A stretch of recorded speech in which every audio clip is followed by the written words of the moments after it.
आपने heated debate का temperature बहुत बढ़ा दिया है गुज़िश्ता 10 मिनट के अंदर अंदर। अरे जी मुफ्ती साहब, बिल्कुल। आप खुद बताना, ठीक है। ये भाई साहब कह रहे हैं कि आप अपने गुण के विरुद्ध काम करते हैं, ये नॉर्मल चीज है। आप अपने जो आपकी टेंडेंसीज होती हैं उसके विरुद्ध देखें, काम मेरा करते हैं। हीटेड डिबेट भाई, इसमें मेरा तो एक अगर सवाल है, इतनी सी वो बात कोई ठीक ना है, समझ पाए, तब भी आप माइक्रोवेव में न रखें अपने को, बाहर ही रहें। नहीं नहीं, रुक जाइए रुक जाइए रुक जाइए रुक जाइए। असल बात जो आसिम भाई ने शुरू से कहना चाह रहे थे, मैं आधे घंटे से कोई तकरीबन सुन रहा हूँ, वो ये कि जी जी ये जो आपके यहाँ आपने जो एक इंफीरियर बना ली एक क्लास, अब चाहे वो आप कर्म की बुनियाद पर करें या उसकी शिक्षा और तालीम या स्किल्स की बुनियाद पर करें, ये दर्जा बंदी ये जो है कि एक इंफीरियर है और दूसरा सुपीरियर, ये बुनियादी तौर पर गलत है। एक इनका ऑब्जेक्शन ये था। दूसरा मैं इजाफा करता हूं, वो ये है कि आप इस जन्म में हैं, अगले जन्म में आपका वर्ण आपके कर्म की बुनियाद पर तय होगा या आपके गुण की बुनियाद पर तय होगा या आपकी शिक्षा की बुनियाद पर तय होगा। जी, आपको कुल मिलेगा, आपको आपके कर्मों के आधार पे, वर्ण नहीं मिलेगा। वर्ण आपको कर्मों और गुण के आधार पे मिलेगा। तो यानी अगले जन्म में आप ब्राह्मण अगर पैदा हुए तो वो पैदा नहीं होंगे, बल्कि आप एक आम इंसान पैदा होंगे और उसके बाद फिर आप जाके ब्राह्मण बनेंगे या जो भी बनना है आपको। तो हर बच्चा जो है उसके अंदर गुस्से पर काबू नहीं है, हर बच्चा मुतकब्बिर है, हर बच्चा एरोगेंट है, नहीं नहीं नहीं हर नहीं, बच्चा समझने झूठा की है। कोशिश भाई शूद्र पैदा सुनिए हुआ है ना। और वेद में मेरे कहा प्यारे है हर भाई, बच्चा अनाड़ी गंदा है, फंस गई यार। वो अनाड़ी भी है। क्या नाम क्या है, हुआ शूद्र जो है हीटेड डिबेट अनाड़ी में? है। सुनिए तो और सुनिए और तो सुनिए और बच्चा किसी ब्राह्मण को छू भी नहीं सकता। हाँ, शूद्र एक सही बात है, सेकंड, ये भी बृहद मसला है। अरणायक में कहा है, बृहद तो अरणायक में कहा गया है, उपनिषद है, शंकराचार्य जी ने भाष्य किया है शायद उनका, अगर मैं गलत नहीं, कहा गया है कि अगर कोई औरत जो है मेंसेस से पाक होके निकले तो नहाए, उसके बाद उसको कोई भी शूद्र पुरुष या स्त्री ना छुए। हाँ भाई, ऊपर हो आप, परम रक्षक हाँ सर। जी, स्वागत आसिफ स्वागत। इफ्तिकार जी, नमस्ते, कैसे हैं आप? जी जी, आदाब, कैसे हैं आप? बढ़िया हूँ मैं। बढ़िया, फर्स्ट क्लास। जी जी क्या बिल्कुल। पॉइंट है भैया आज आपका? जाति आप व्यवस्था? यार देख के ही नहीं आए आप। नहीं, मैंने देखा, मैं कंफर्म कर रहा हूँ। चलें, तो टाइटल है आज के डिबेट का, the metaphysical harm of casteism and untouchability. क्या आप ठीक है, कास्टिज्म एंड अनटचेबिलिटी को मानते हैं? मैं वेदांती हूँ। हम लोगों ने बहुत काम किया है जाति व्यवस्था को, जाति प्रथा को खत्म करने के लिए। तो मतलब आप भी ये मानते हैं कि कास्टिज्म एंड अनटचेबिलिटी से जो है, जहाँ सोशल हार्म पे तो बहुत कुछ लिखा गया है, मेटाफिजिकल हार्म भी होता है। मैं ये मानता हूँ कि कास्टिज्म है नहीं ओरिजिनल सनातन धर्म में। नहीं, मैं उसकी बात ही नहीं कर रहा। अभी प्रैक्टिकली एग्जिस्ट करता है अनटचेबिलिटी एंड कास्टिज्म। जहां भी एग्जिस्ट करता है गलत है, ठीक धर्म है, विरुद्ध है। तो मतलब वो हार्म करता है, कास्टिज्म और अनटचेबिलिटी जो है वो मेटाफिजिकल हार्म करता है। बिल्कुल, किसी भी प्रकार ठीक से ठीक। अगर आप बाय बर्थ डिवीजन दे रहे हैं या धर्म के आधार पे या मान्यताओं के आधार पे अगर आप डिवीजन दे रहे हैं तो वो हानिकारक है समाज के लिए। जी ठीक है। और तो जो जिसको हम कहते आ रहे हैं कि पिछले 2000 साल से जो वैदिक परंपरा है उसके अंदर ये चीज एक अटूट हिस्से की तरह थी, आप इसको मानते आ रहे हैं? वैदिक नहीं है, वैदिक है, कास्ट सिस्टम क्या? वैदिक है। नहीं, मैं कह कास्ट रहा हूँ कि सिस्टम वो वैदिक है। लोग जो अपने आप को वैदिक परंपरा से एसोसिएट करते थे, वो लोग इस चीज को प्रैक्टिस करते आए हैं पिछले 2000 साल से। वो वैदिक है नहीं ना वो। मैं उस पे वो बात नहीं कर रहा ना। सुनिए, मैं भाई देख, दो चीजें होती है, एक होता है थ्योरी, एक होता है प्रैक्टिकल। तो आपका जो ये क्लेम है नहीं है, चले उसको मान लिया एक के लिए कि आपके जो है यानी कि थ्योरी में नहीं है। मैं पूछ रहा हूँ कि वो लोग जो अपने आप को वैदिक परंपरा से एसोसिएट करते आए हैं पिछले 2000 साल में, वो लोग नहीं, इसको गलत ही चीज है, मान लो गलत ही चीज है, इस गलत चीज को पिछले 2000 साल से प्रैक्टिस करते आए हैं या नहीं? मैं एग्जैक्टली वही आपको बताने का प्रयत्न कर रहा हूँ। वो आगमिक पंथों के हैं, तांत्रिक पंथों के हैं, वैदिक परंपरा में नहीं है। आपको मतलब वैदिक कि का अर्थ समझना पड़ेगा। वो लोग जो कास्टिज्म एंड अनटचेबिलिटी को फॉलो कर रहे थे, वो लोग वैदिक परंपरा के लोग नहीं है। वो अवैदिक है जी। तो मतलब जो जिन लोगों ने इस पे लिखा है वो भी वैदिक परंपरा के नहीं है? जी नहीं। तो मतलब आप ये मानते हैं कि मनुस्मृति जो है वो वैदिक परंपरा की नहीं, अवैदिक परंपरा की किताब है? मनुस्मृति में अगर कुछ भी कास्टेड है तो वेद विरुद्ध है, वेद के नहीं, विरुद्ध वो है। भाई वो एक अलग बात है कि वो वेद विरुद्ध है, मैं उस पर बात ही नहीं कर रहा। आपका तो सीधा क्लेम है कि जिस लोगों ने भी इसको यानी कि मान लिया है या जिन लोगों ने भी इसको प्रैक्टिस किया है वो वैदिक है ही नहीं। तो वही मैं पूछ आसिम रहा भाई, हूँ कि मैं मनुस्मृति जो है वो वैदिक परंपरा की किताब नहीं है आपके अकॉर्डिंग, वो अवैदिक परंपरा की किताब है। आसिम भाई, मैं वही एग्जैक्टली आपको बताने की कोशिश कर रहा हूँ कि मान लीजिए कोई हदीस आ जाती है, ठीक है, जिसमें लिखा हुआ है कि शिर्क करना चाहिए, ठीक है, वो कुरान के विरुद्ध है, वो इस्लामिक नहीं कह सकते आप उसको। इसी प्रकार भाई वेद के मेरी विरुद्ध बात जो अभी है, उस पे नहीं हो रही है। आप में मैंने अभी किया ना, डिस्टिंग्विश किया कि एक है प्रैक्टिस और मैं कह एक रहा है हूं कि थ्योरी। मैं जिस अभी भी, थ्योरी पे बात नहीं कर रहा, मैं अभी मैं इस उसी पे की बात मैं कर इस रहा डिबेट हूं। पे नहीं जा रहा कि मनुस्मृति में जो कौन सा पार्ट है वो कितना जो है वो वेद से मिलता है और कितना नहीं मिलता, मैं इस पे नहीं जा अरे रहा। सिंपली मैंने आसिम पूछा। महोदय, महोदय थोड़ा समय दें, थोड़ा समय दें। मैं हम्म, आपको आप ही के प्रश्न का उत्तर दे रहा हूं, मैं टॉपिक डेविएट नहीं कर रहा।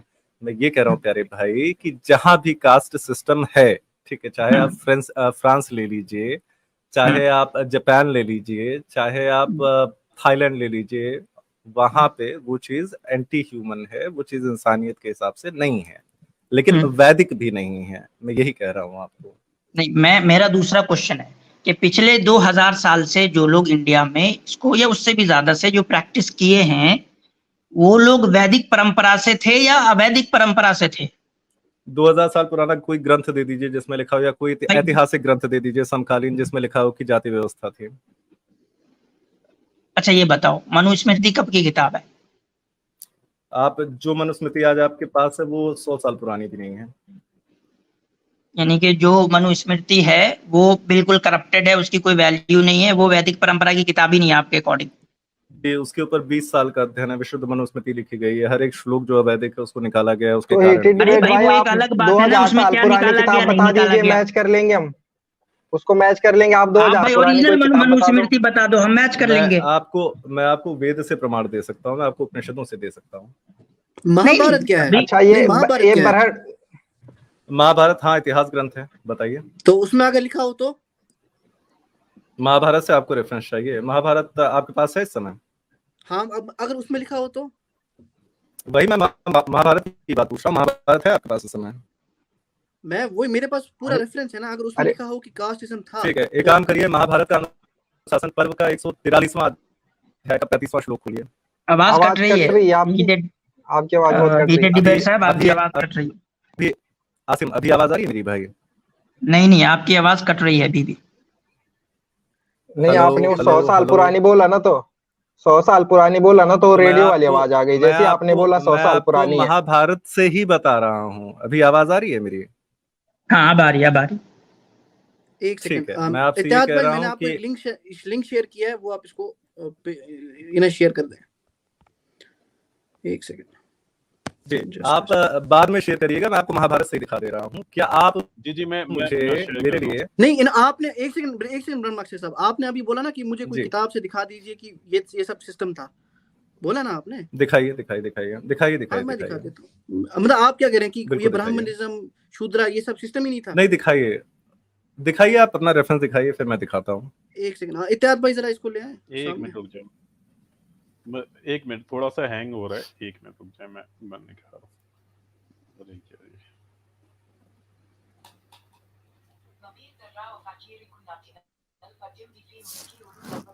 चलें तब तक बात करें आगे। हाँ तो हीटेड डिबेट सा भी है ना आप? हाँ, हाँ।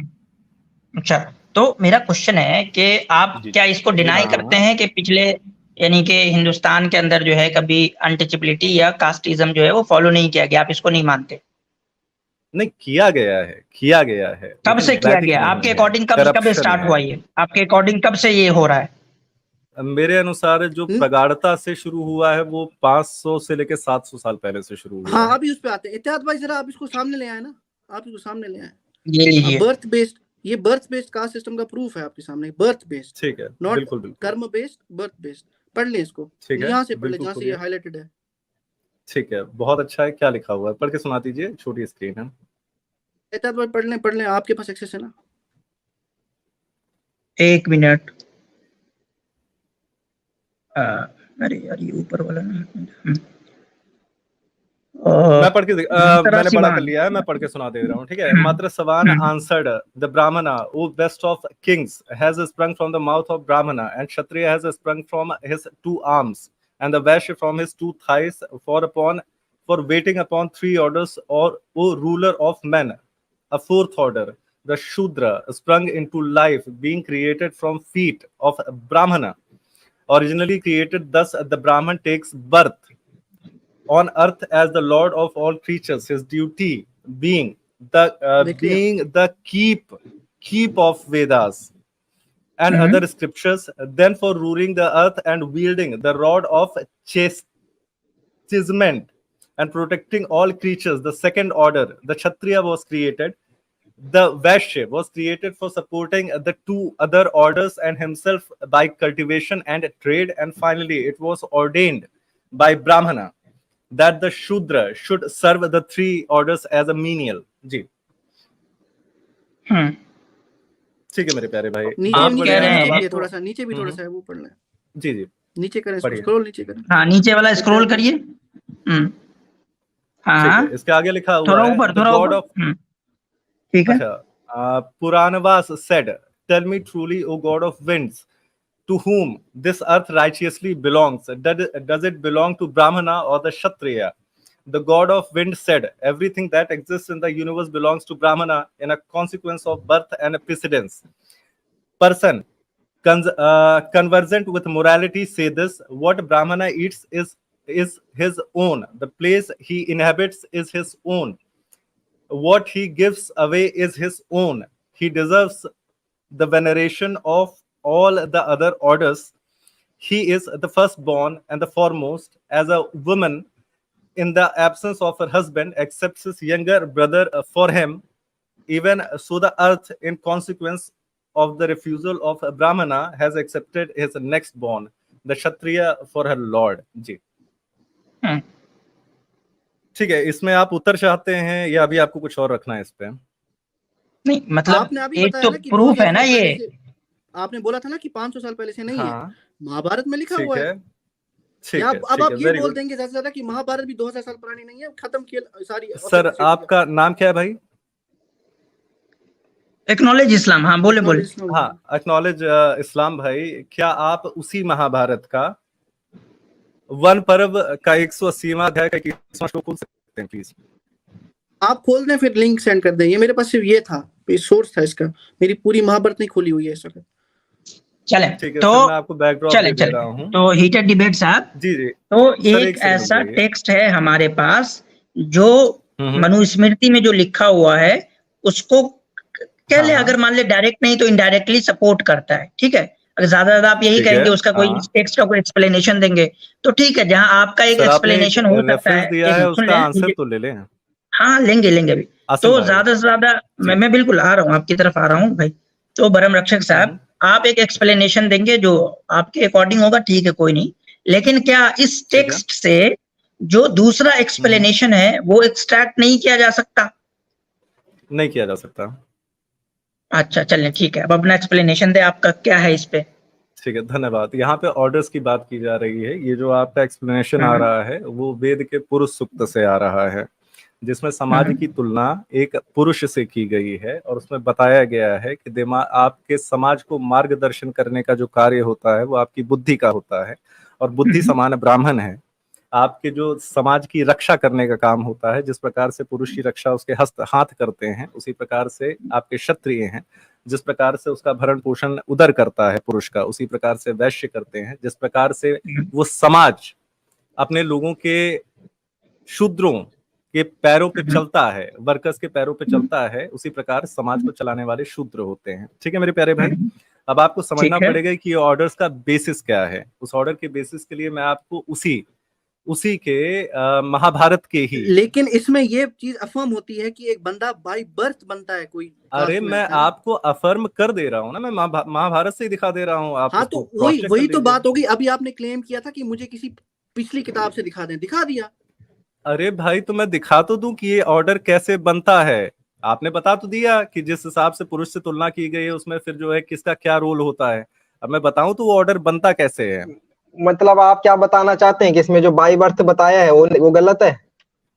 बाय बर्थ है ही नहीं। आप जो रेफरेंस बनाने का तरीका जो है, कोई नहीं मैं आतिफ भाई, मेरा तो वो सबसे, आज तो मैं सारा डिबेट इसी पे करने बैठा हूँ कि मैं आपके जो हिंदू अपोलॉजिस्ट है उनके डिफिनेशन को मैं ले रहा हूँ, कोई दिक्कत नहीं।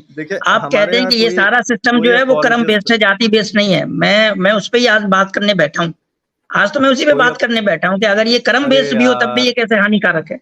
जी लीजिए, आपका मैं भाई स्क्रीन शेयर कर। आसिम भाई आपने प्रश्न रखा है यार, पूरा उत्तर तो सुन लीजिए। जो हाँ ग्रंथ कोई आपने नहीं, कोई बताया है दिक्कत नहीं है, महाभारत, बताएं, दे दे दे दे दे आप दें अपना हाँ उत्तर। मैं वही ग्रंथ शेयर कर रहा हूँ, उसी ग्रंथ से शेयर कर रहा हूँ कि वो ऑर्डर कर्म पे बनते हैं या जन्म पे बनते हैं।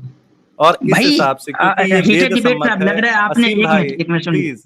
सुन लीजिए। हाँ मैं आपको एक बस डिस्क्लेमर दे दूं, शायद आप ये सोच के आए हैं कि मेरा सारा क्रिटिसिज्म जो है ना वो जन्म बेस्ड अरे कास्ट मैं सिस्टम पे है। समझ गया, मैं समझ गया। ये जो चले दे। हमारे इस्लामिक अवेकनिंग, क्या नाम है इसका, अवेकेंड इस्लाम भाई है हमारे, उन्होंने हम्म, आक्षेप लगा दिया जन्म बेस, इसलिए हम सिर्फ उसका उत्तर दे रहे हैं। मैं आपका टॉपिक पूर्णतः समझ रहा हूँ मेरे प्यारे भाई, ठीक है। हम्म, इसमें साफ साफ लिखा है, इसमें एक टेस्ट लिया जा रहा है धर्मराज का, युधिष्ठिर का टेस्ट लिया जा रहा है। उसमें पूछ रहे हैं कि ब्राह्मण कौन है, ये जो ऑर्डर की बात की जा रही है वो किस आधार पे है।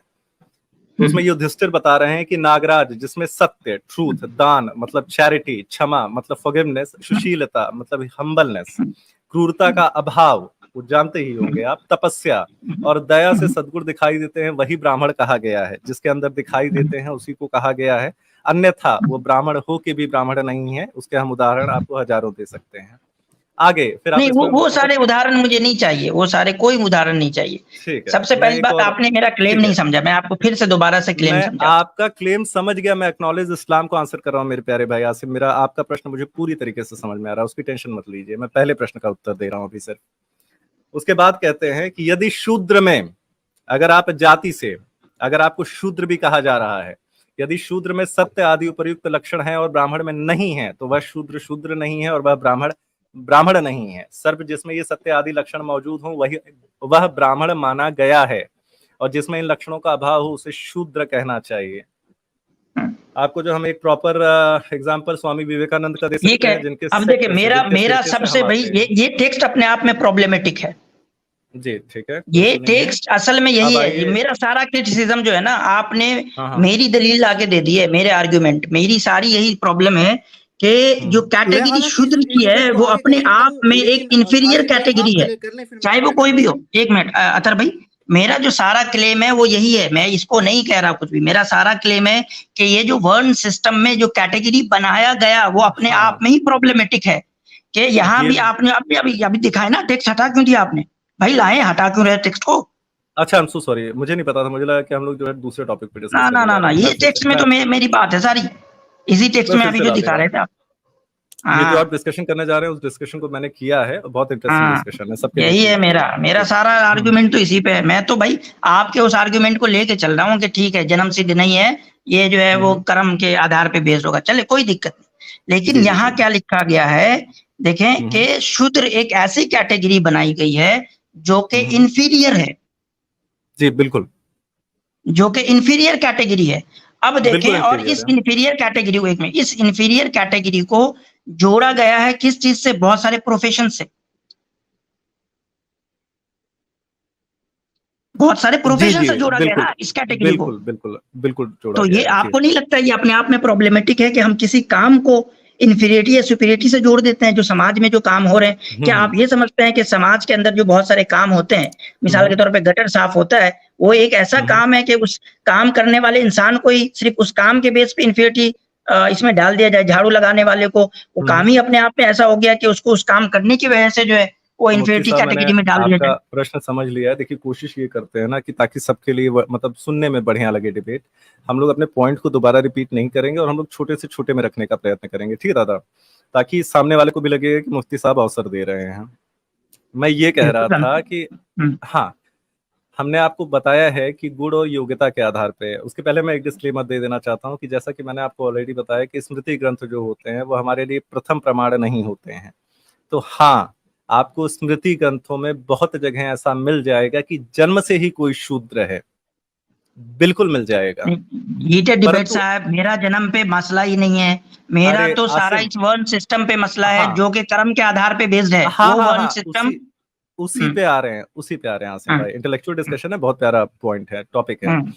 मैं ये कह रहा हूं कि मैं पहले उसको क्लैरिफाई कर देना चाहता हूं कि बहुत मिल जाएगा, परंतु वेद सम्मत ना होने की वजह से वो इंटरपोलेशन प्रक्षेपण ही माना जाएगा और कुछ नहीं।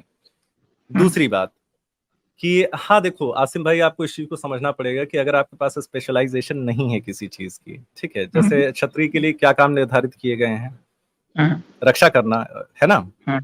ठीक है। और ब्राह्मण के लिए क्या काम निर्धारित किए गए हैं? ज्ञान देना, धर्म प्रचार करना, है ना?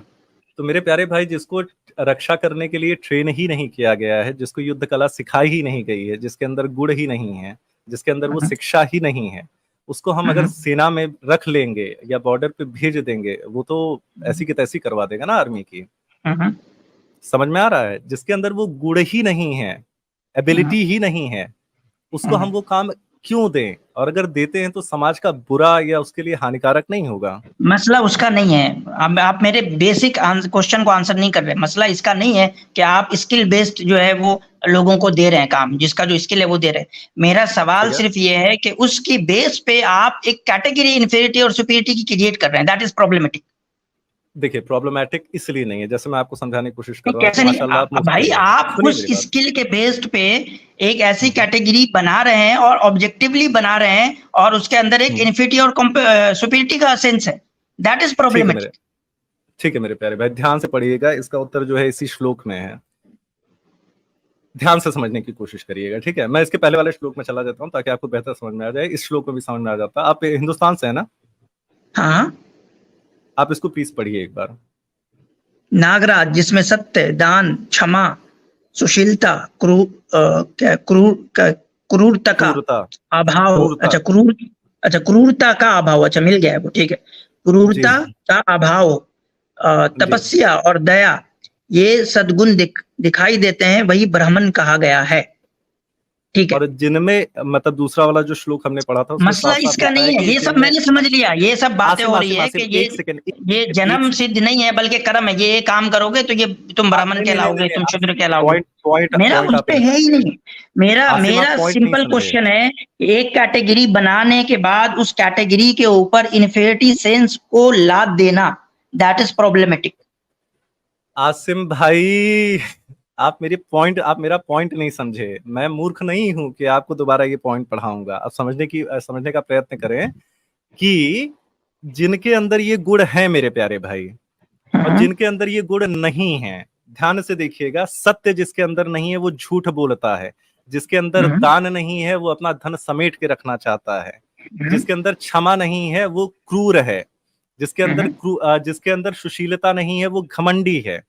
ये सब जिनके अंदर कैरेक्टरिस्टिक हैं, क्या वो बेहतर नहीं है उनसे जिनके अंदर ये कैरेक्टरिस्टिक नहीं है? मेरे भाई एक मिनट, ये सारी, अच्छा मैं सवाल है कि जो वर्ण सिस्टम है वो फिर कार्य पे नहीं, यानी किसका क्या काम है सोसाइटी में उसके आधार पे नहीं, बल्कि इंसान का। अभी इससे तो यही समझ में आ रहा है कि ये वर्ण सिस्टम कार्य बेस्ड नहीं है, ये जो है एक क्वालिटी बेस्ड सिस्टम है, ना कि स्किल बेस्ड सिस्टम है। अभी तो आप कुछ देर पहले कह रहे थे कि ये स्किल बेस्ड है। दोनों बेस है, मैं वही बताने लगा हूं कि आपने दुर्वासा ऋषि का नाम सुना है? भाई आप तो कह रहे थे कि ये सारे एक्सप्लेनेशंस नहीं चलेंगे ना, फिर तो आपके जब दूसरे ऋषियों के आते हैं एक्सप्लेनेशन जो उल्टे होते हैं, तो आप उसको मानने से इनकार कर देते हैं। नहीं, ये सत्य है मेरे प्यारे भाई। ये दुर्वासा नहीं, ये कोई आचार्य नहीं है। मैं आपको एक उदाहरण दे रहा हूं, मैं किसी का कहा हुआ नहीं बता रहा आपको, मैं कथा बता रहा हूं रामायण से आपको। मैं किसी का कहा हुआ नहीं बता रहा। आसिम भाई, मेरी आवाज आ रही है? एक दूसरे रामायण में जिसको आप लोग ठीक है डिनाई करते हैं, लेकिन मौजूद है कि श्री राम की तरफ ये एक कहानी मंसूब है कि उन्होंने जो है सिर्फ और सिर्फ इस वजह से कि वो एक निचले जाति का था, उसका जो है वो उन्होंने वध कर दिया, सिर्फ इस वजह से कि वो निचली जाति का होके क्यों उपासना कर रहा था या कुछ उपासना चला। रविंद्रनाथ टैगोर ने 10 साल के अध्ययन के बाद उसे प्रक्षिप्त बताया है। ठीक है, बहरहाल उस पे नहीं जाते हैं हम। आपको कॉन्सेप्ट क्लियर कर दे रहे हैं। जो आपका पुराना प्रश्न था उसको पहले उत्तर कर दिया जाए। देखिए आसिम भाई, ध्यान से समझने की कोशिश करिएगा। पहले गुण, मैं बहुत ध्यान से समझ रहा हूं। मुफ्ती यासिर साहब हैं नीचे। जी आसिम भाई, मुफ्ती यासिर साहब हैं, उनसे पता कर लीजिए अगर आना चाह रहे हैं। अच्छा, आना चाह रहे हो, मैं सबको निकाल दे रहा हूँ। जी आसिम, ध्यान से समझिएगा इस बात को कि गुण को सिर्फ एक ही चीज छोड़ती है वर्ण व्यवस्था में, वो कर्म है। दुर्वासा ऋषि, उनके अंदर ये 2 गुण नहीं थे, सुशीलता नहीं थी उनके अंदर। ये जो अटमोस्ट इंपॉर्टेंट होता है ब्राह्मण कहलाने के लिए, उनके अंदर सुशीलता नहीं थी, क्रोधी थे वो। लेकिन कर्म के आधार पे आजीवन उन्होंने ब्रह्मचारी रहे, उन्होंने जो है शिक्षा दीक्षा का ही कार्य किया। तो कर्म ही एक चीज होती है जो ट्रम्प करती है गुण को, वरना अगर आपके गुण बहुत अच्छे हैं लेकिन काम अच्छा नहीं है तो भी आप ब्राह्मण नहीं हैं, और गुण अगर आपके ये सारे नहीं भी हैं लेकिन कर्म अच्छे हैं तो भी आप ब्राह्मण हैं। जैसे तो मतलब कि सुपरसीड या कर्म कर रहा है ना, क्वालिटी नहीं कर रहा, स्किल कर रहा है ना। नहीं, अगर जब तक कर्म आप कंसिडरेशन में नहीं ले रहे, ना कि आपके अंदर अगर ये नहीं, यानी कि ये सारे गुण हैं लेकिन आपका वो कर्म नहीं है, ब्राह्मण वाला कर्म नहीं है, लेकिन ये सारा गुण यहाँ जो लिखा गया वो है, तो आप ब्राह्मण नहीं है। तो इसके अकॉर्डिंग तो भाई, इसके अकॉर्डिंग तो बस ब्राह्मण का वेद से क्या लेना देना, कोई लेना देना नहीं है, ये सारे गुण पैदा कर ले, हो गया। आप कह रहे हैं नहीं, हम जो है वो दोनों देखेंगे और उसमें स्किल जो है वो सुपरसीड करता है, यानी कि अगर मान लेंगे इसमें से कर्म सुपरसीड करता है, स्किल और गुण कैरेक्टरिस्टिक उसके नीचे होते हैं। जी, कर्म क्या है भाई? अब यहाँ पे ये बताओ, कर्म जो आप लफ्ज यूज कर रहे हो उसका मतलब क्या है? प्रधान कर्म है, जो प्रधान कर्म है वो सुपरसीड करता है। आपका मेन काम क्या है, आपका मेन ऑक्यूपेशन क्या है? मतलब मेन काम वही ना, वेद पढ़ाना, जैसे वेद पढ़ा रहे हो आप, झाड़ू देना सड़क पे, क्या है मेन? वेद पढ़ाना नहीं, बताओ, आप डिफाइन करते चलो एक एक वर्ड को। कर्म से आप कहें क्या मतलब है? फिर मैं कोई बात बोलूंगा, आप कहेंगे आप समझे नहीं। मैं आपको एग्जैक्टली बता देता हूँ। कर्म का अर्थ ये नहीं है कि आप जो है रेपिस्ट हो सकते हैं लेकिन अगर आप पढ़ाने का काम कर रहे हैं तो आप ब्राह्मण है, ऐसा नहीं है। जैसे एक कथा आती है शंकराचार्य में कि एक चांडाल ने शंकराचार्य की जो है शास्त्रार्थ चल रहा था एक चांडाल के साथ, आपको आपने 3 वर्ड यूज किए हैं, एक कर्म, ठीक है, उसके बाद जो है एक आपने स्किल के लिए क्या वर्ड यूज करेंगे आप इसमें कर्म के अलावा, बताएं। अरे यार, कर्म मतलब कर्म अच्छा होना चाहिए, स्किल आपका हो जाएगा। नहीं, आपने 3 चीजें बताई ना, एक तो गुण हो गया, एक कर्म हो गया और एक स्किल। स्किल के लिए कौन सा वर्ड यूज कर रहे हैं आप? स्किल के लिए शिक्षा यूज कर सकते हैं आप, जो गुरुकुल में आपके गुणों के आधार पर दी जाती है। जी, स्किल का मतलब शिक्षा है यहाँ पे। हाँ, मतलब जो आप अपनी स्पेशलाइजेशन डेवलप कर रहे हैं गुरुकुल में। कोई इशू, मैं आप जो बोल रहे हैं अपने अकॉर्डिंग चलिए, आप जहाँ चैलेंज करना चाहते हैं आप वहाँ चैलेंज कर सकते हैं। ठीक, तो आपने कहा कि 3 चीजें हो गई, एक तो कर्म हो गया इंसान का, एक जो है शिक्षा हो गया इंसान का, और एक जो है गुण हो गया इंसान का, ठीक है। तो अब गोया के 2 नहीं 3 चीजें हो गई। अब कैटेगरी डिसाइड करने के लिए 3 चीजें हो गई। जी बिल्कुल, ठीक है, अभी 2 थी, अब 3 हो गई। चले, ये जो आप शिक्षा वाली बात बता रहे हैं उसका कोई रेफरेंस है क्या? ये जो शिक्षा वाली आप बात बता रहे हैं कि इसके आधार पे जो है वो तय होगा, इसका कोई रेफरेंस है आपके पास या अपनी तरफ से आपने बढ़ा दिया? भाई शिक्षा आपको वेद पाठी तो होना ही चाहिए ना ब्राह्मण कहलाने के लिए गुरुकुल पे, ये तो कॉमन। अरे भाई अब नहीं, अरे भाई जब ये 3 कैटेगरी तो हर के लिए अप्लाई होगा ना, शूद्र के लिए भी 3 चीजें अप्लाई होगी ना। नहीं, ये 3 चीज सिर्फ ब्राह्मण पे क्यों अप्लाई होगी? शूद्र वो है जिसने ये न जिसके अंदर गुण है, ना शिक्षा है, ना कर्म है। जी, अच्छा, शूद्र की चौथी कोई कैटेगरी नहीं है। अगर आप गुरुकुल गए भी हैं तो आप शूद्र नहीं हैं। गुरुकुल में ही आपको वर्ण मिलता है। अगर आप मान लीजिए कि मान लीजिए कि आपके अंदर शिक्षा है और कर्म है और गुण नहीं है, एक चीज नहीं है 3 में से, तो फिर आप क्या क्षत्रिय बनेंगे? नहीं, कर्म अगर आपके अच्छे हैं तो फिर भी आपको जो है शूद्र नहीं कहा जाएगा। जैसे नहीं, मैं शूद्र मैंने नहीं कहा ना भाई, मैंने शूद्र कहा, मैंने कहा 3 में से एक का अभाव है। मान लीजिए कि उसके पास कर्म है, उसके पास शिक्षा है, लेकिन उसके पास जो गुण नहीं है, उसको क्या कहेंगे? कर्म अच्छे होने चाहिए जिस प्रकार से कर्म। हाँ भाई, कर्म, उसके कर्म अच्छे हैं, उसके पास शिक्षा भी है, लेकिन उसके पास गुण नहीं है, उसको क्या कहेंगे? गुण के बिना कर्म करोगे कैसे? मुझे ये नहीं समझ में आ रहा भाई। क्यों नहीं कर सकता यार? तो मतलब गुण जो है वो फिर कर्म का पार्ट हो गया। अभी तो आप कह रहे हो वो अलग चीज है। सुनिए, तो मैं आपको एक कॉमन सेंस की बात पूछ रहा हूँ। अगर आप कॉमन सेंस नहीं यार, ये 3 चीजें अलग अलग है, ये एक दूसरे का पार्ट है क्या? है मैं आपको एक छोटी सी बात पूछ रहा हूँ। अगर आप कंफ्यूज कर रहे हो यार आप। नहीं, आप कंफ्यूज हो रहे हैं क्योंकि आप समझ नहीं पा रहे हैं। नहीं, आप कर रहे हैं ना, आप एक तरफ कहते हैं कि ये 3 चीजें हैं, यानी 3 पार्ट है, ये 3 चीजें देखी जाएगी। जब मैंने कह दिया कि अच्छा चलो इसमें से एक चीज का अभाव है, तो आप कह रहे हो नहीं ये चीज तो भाई उसके अंदर ही शामिल है। आप कंफ्यूज कर रहे हो ना, आप बताओ। कोई बात नहीं, आप सुनेंगे तब तो समझेंगे ना, कोई इशू नहीं। हो सकता है कि मैंने सही तरीके से शब्दों को ना रखा हो, लेकिन आप सुनेंगे तो समझ जाएंगे, टेंशन मत लीजिए। अगर आपके अंदर दानशीलता का गुण नहीं है तो आप दान का कर्म कैसे करेंगे? मन मार के?